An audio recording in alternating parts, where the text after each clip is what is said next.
കുറവലങ്ങാട് ഗ്രാമപഞ്ചായത്തിൽ യു.ഡി.എഫ് പ്രതിനിധിയായിരുന്ന അംഗം കെ.ആർ. ശശിയുടെ നിര്യാണത്തെ തുടർന്നാണ് 13ാം വാർഡിൽ ഉപതെരഞ്ഞെടുപ്പിന് കളം ഒരുങ്ങുന്നത്. നറുക്കെടുപ്പിലൂടെ അധികാരത്തിലെത്തിയ ഇടതുമുന്നണിയാണ് കുറവലങ്ങാട് പഞ്ചായത്ത് ഇപ്പോൾ ഭരണം നടത്തുന്നത്.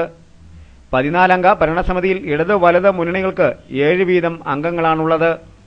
യു.ഡി.എഫ് പ്രതിനിധിയായ അംഗം കെ.ആർ. ശശിയുടെ നിര്യാണത്തോടെ യു.ഡി.എഫ് അംഗങ്ങളുടെ എണ്ണം 6 ആയി ചുരുങ്ങി.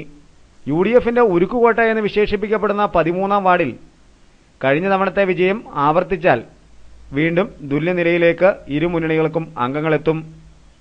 എന്നാൽ യു.ഡി.എഫിന്റെ കോട്ടയിൽ കൊടിനാട്ടാൻ ഇടതുപക്ഷത്തിന് കഴിഞ്ഞാൽ ഇപ്പോഴത്തെ പഞ്ചായത്ത് വൈസ് പ്രസിഡന്റ് സ്ഥാനവും എൽ.ഡി.എഫിന് കരഗതമാക്കുവാൻ കഴിയും.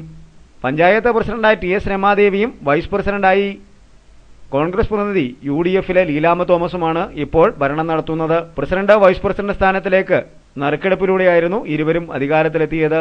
എൽ.ഡി.എഫിന് ഉപതെരഞ്ഞെടുപ്പ് വിജയം കരഗതമാക്കുവാൻ കഴിഞ്ഞാൽ വൈസ് പ്രസിഡന്റിനെതിരെ അവിശ്വാസം കൊണ്ടുവരാനും ഇതിലൂടെ വൈസ് പ്രസിഡന്റ് സ്ഥാനം എൽ.ഡി.എഫിന് നേടിയെടുക്കുവാനും കഴിയും എന്നുള്ള രാഷ്ട്രീയ സാഹചര്യമുണ്ട്. എന്നാൽ യു.ഡി.എഫ് സീറ്റ് നിലനിർത്തിയാൽ പഴയതുപോലെ തന്നെ ഇരു മുന്നണികൾക്കും തുല്യമായ സീറ്റുകളുമായി മുന്നോട്ട് ഭരണം കൊണ്ടുപോകുവാനും കഴിയും. ഭരണപക്ഷമായ ഇടതുമുന്നണിയിൽ കുറവലങ്ങാട് ബൈപ്പാസ് നിർമ്മാണവും വലിയതോട് കയ്യേറ്റവുമായി ബന്ധപ്പെട്ടുണ്ടായ അലോസരങ്ങൾ ഉപതെരഞ്ഞെടുപ്പിനെ ബാധിക്കുമോ എന്ന് കണ്ടറിയേണ്ടിയിരിക്കുന്നുണ്ട്.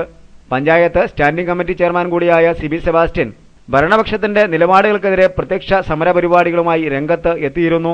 സി.പി.ഐ അംഗങ്ങളായ 2 വനിതാ പ്രതിനിധികളും ഭരണപക്ഷത്തിനെതിരെയുള്ള നിലപാടുകളിൽ പരസ്യ സമരപരിപാടികളിൽ എത്തിയിരുന്നു.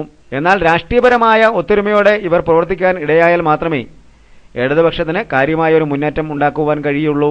ഇടത് വലത് മുന്നണികൾക്കപ്പുറം നിന്നുകൊണ്ട് വലിയതോട് സംരക്ഷണ ബൈപ്പാസ് നിർമ്മാണ ആക്ഷൻ കൗൺസിലിന്റെ നേതൃത്വത്തിൽ സ്ഥാനാർത്ഥിയെ രംഗത്ത് അവതരിപ്പിക്കാനും നേരിയ അണിയറ നീക്കങ്ങൾ നടത്തുന്നുണ്ട്.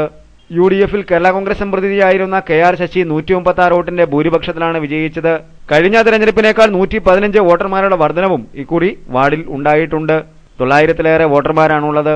ഉപതെരഞ്ഞെടുപ്പിന് നാമനിർദ്ദേശ പത്രിക സമർപ്പിക്കാനുള്ള അവസരം അവസാനിക്കുവാൻ 2 ദിനം മാത്രമാണ് ബാക്കിയുള്ളത്.